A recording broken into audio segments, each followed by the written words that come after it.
Hi, everyone. This is Megan Lennon coming to you from Central New York. Today's topic is all about how to make your event inclusive. How do you make your event feel welcoming to all those that are attending? How do you help them to fully show up and participate in the event that you're having? Before we get into today's topic, I want to do a little storytelling. Close your eyes if you want, and I want you to think back to the last event you attended. It could be virtually or in person. How was that event for you? How did you show up? How did you arrive to the event? What was the surroundings like for your event? What was going on? Was it a speaker? Was it a concert? Was it a meeting?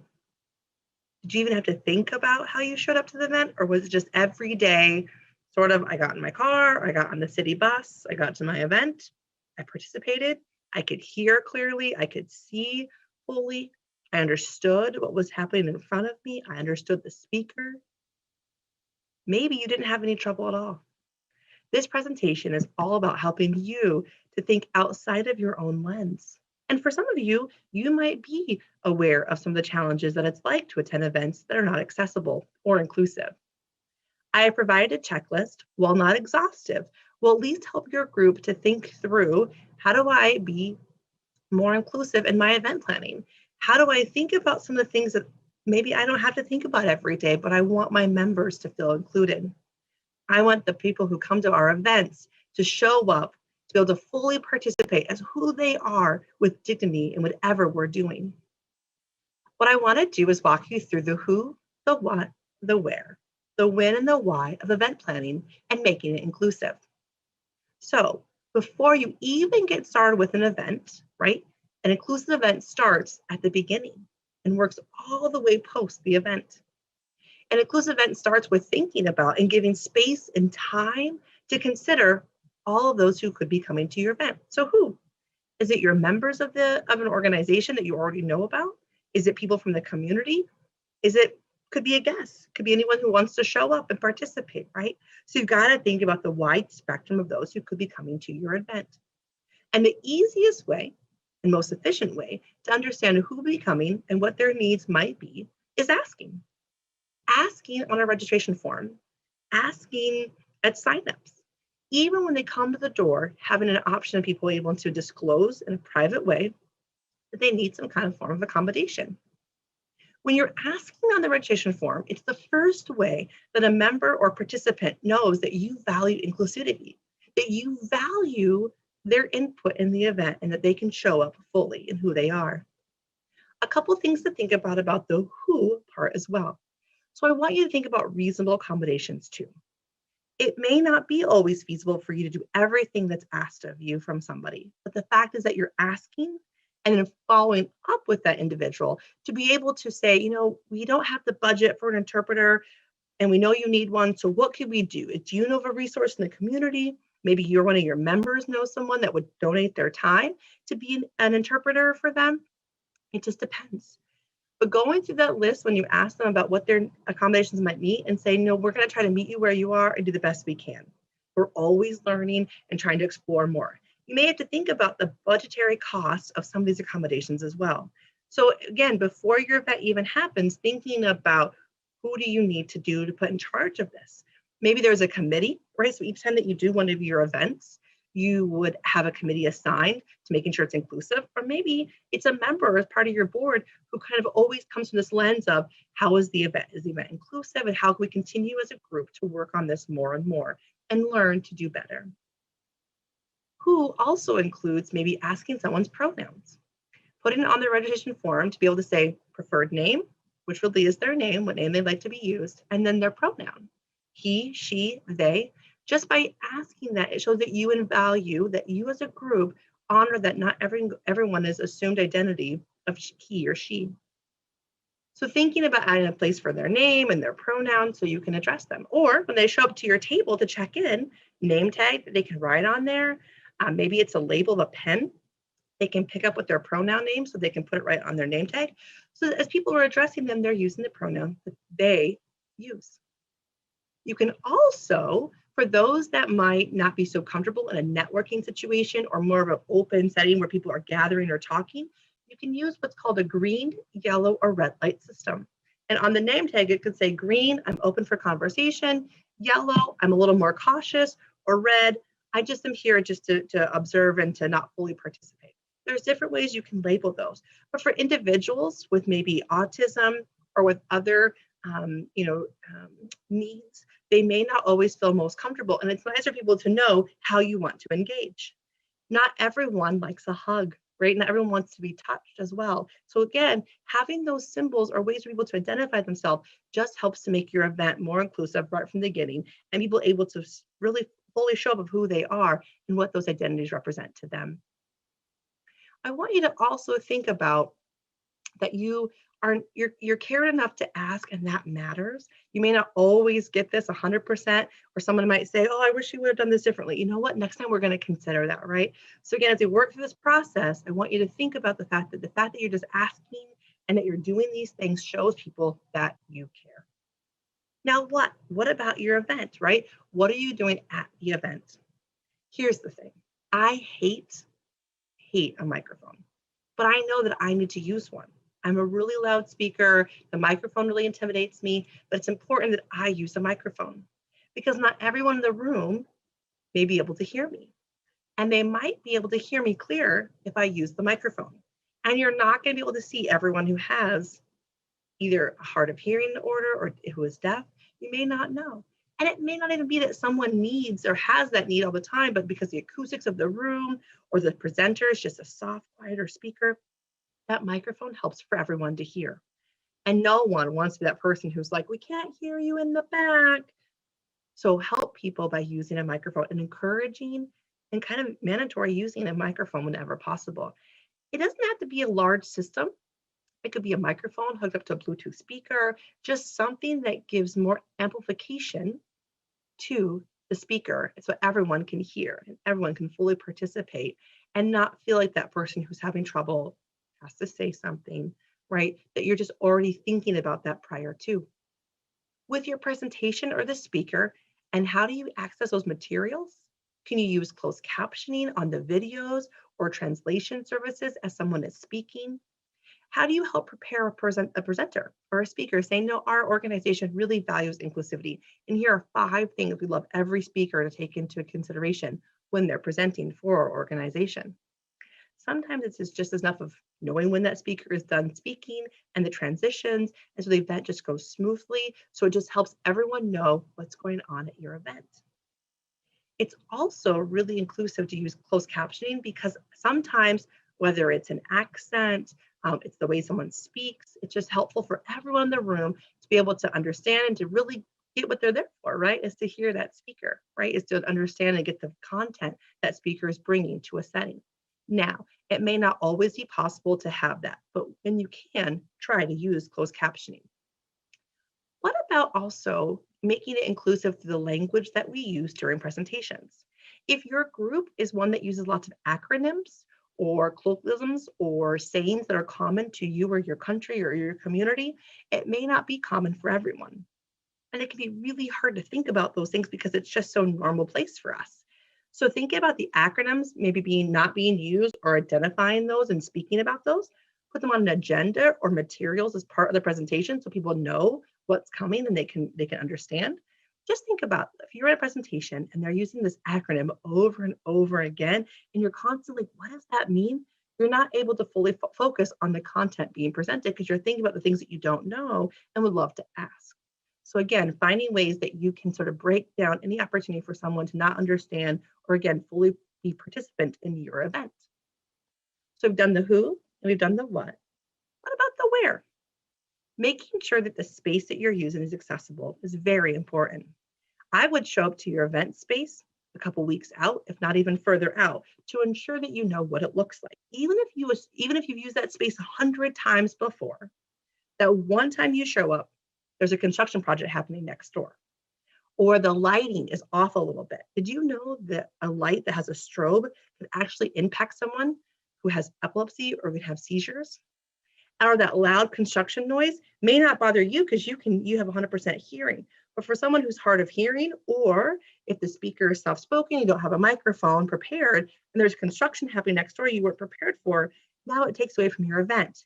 And on that feedback form, everyone's going to say, I couldn't hear. It's really hard to hear because the construction that was going on. So it's important to show up a few weeks or months ahead, a day of, and the day before, and the day of your event. So you're just aware of the surroundings. You also want to make sure that spacing is available for wheelchairs to be accessing that space, making sure that if someone maybe has a cane because they're blind, is able to navigate through spacing. If it's a tight space, preparing to say, how do we make sure someone's accommodated? While most buildings have elevators, we can't always assume that they're A, working, or B, that they have them. So if there are stairs or you need to provide elevators or access that's accessible, making sure that you're prepared for that as well. You will feel much more ready for your event and be able to focus on the reason for your event if some of these things are just out of sight or taken care of. But if you show up and you have to work through some of these hurdles in the moment of, it can feel really rushed and that takes away from the experience. So again, planning ahead is really important and thinking about these accommodations and how someone accesses a space as well. And again, thinking outside of your lens or outside of your frame is really important because again, it's different for all of us. Thinking about bathroom usage as well. For events where you're being inclusive when it comes to gender, are you able to assign all-inclusive gender bathrooms if you're able to, or a bathroom that's for all genders? If you need more information on that, let me know. I'm happy to share more about that. But thinking inclusivity goes across all those identities. I want you to think also too about when it comes to the wear part, the technology. There's lots of adaptive devices that you could have and they're costly, but maybe you can think about your venue already has them. Can you access them? Do members have them? But again, as you're asking on your form, you'll kind of know what people are going to need. And you may not have any for that event. And that's great the first time and the second time you might. So just thinking about what a services or a devices could you have available to help for those who need those at your event. And even a meeting too, right, is also important. Thinking about service dogs and emotional support animals. Those are two different things. Again, something to look up and learn about more. But again, you will have service animals that could show up to your event. What would that look like? Does the venue prepare for that? Sometimes places that you're holding your events may not be as inclusive as you are, but you're helping them to better their space as well as you're asking questions. And you're asking about, well, we have this accommodation need. How can we provide for that? I want you to also just think about when you show up to the event, you get there, however your mode of transportation is there a bus stop, is there a car? And you just walk through all those steps to get into the space. Constantly thinking about someone who might have mobility issues, somebody who might have a hearing impairment or a sight impairment, someone who just needs more assistance. How can you provide that? Is it a greeter at the door? Is it more signage? What could it be to just help this event? And again, sometimes it might feel like a lot of prep work, but when you're making someone feel valued and important at your event, it shows that you cared. It shows that they mattered and they mattered to your organization. And it's going to want them to keep coming back to your events because they mattered to you. Even if they didn't need the accommodations, the fact that you cared and you showed up and you asked and you tried to be accommodated as you could, that matters to people. So think about that as well. So I want to go into the win because the win is really important too, and something I think that we can get very sidetracked on very easily and to make assumptions about when's the best time to have events because typically it's the best time for you. So I want you to think more globally than locally. I want you to think about all the people who could be coming to your event and when are you scheduling it? Are you scheduling your event around religious holidays because those matter to you? Or are you not thinking about those religious holidays because you don't know all of them and you can't, you're not sure which ones and when they are, but being thoughtful of that is really important. If it's during the season of Ramadan and you're thinking about food and all the things that go into that and individuals who can't eat before sundown, how do you include all of that? And it's all about learning. It's all about asking the question. It's all being mindful and just trying your best. And you're not going to be able to get it for everyone, but the fact that you're thinking about it is what matters. So timing is really important. If I come from a Catholic background, Easter might be really important to me. So I try to avoid all programming that weekend. For someone else, they may plan something on that Saturday or Sunday, not knowing inadvertently, or we always center around, right, certain holidays. Oh, well, we can't plan around that holiday. Well, for some, it might be the best time. So you got to be thankful about the timing of your event as well. And thinking about when are we having this, thinking about more outside of just our sphere of what is important to us, thinking about it again in a global mindset versus just locally. Now, we've done all of those, but why? Why do we do this, right? It's really important to have people show up to your events, of who they are fully, but able to participate with dignity. And with dignity means that you've thought about their abilities, you thought about their identities, you thought about who they are and what they might need to participate. You're also just trying to recognize that you tried. People are really appreciative that you just tried. Even if you can't meet the mark every time, the fact that you just care just a little bit is what's going to matter to them as well. Now, I have a few more tips outside of this that's going to help, hopefully, and you can review the checklist that I provided as well for your committee to go through each time you have a meeting or an event. And again, with more time, this will become a little more natural, and be thinking of things will become more easier each time that you do them. So two more tips for you to think about. It's one about food. Very common. Food is about breaking bread. It brings people together. It's a center of a lot of things that we do, kind of across culturals as well.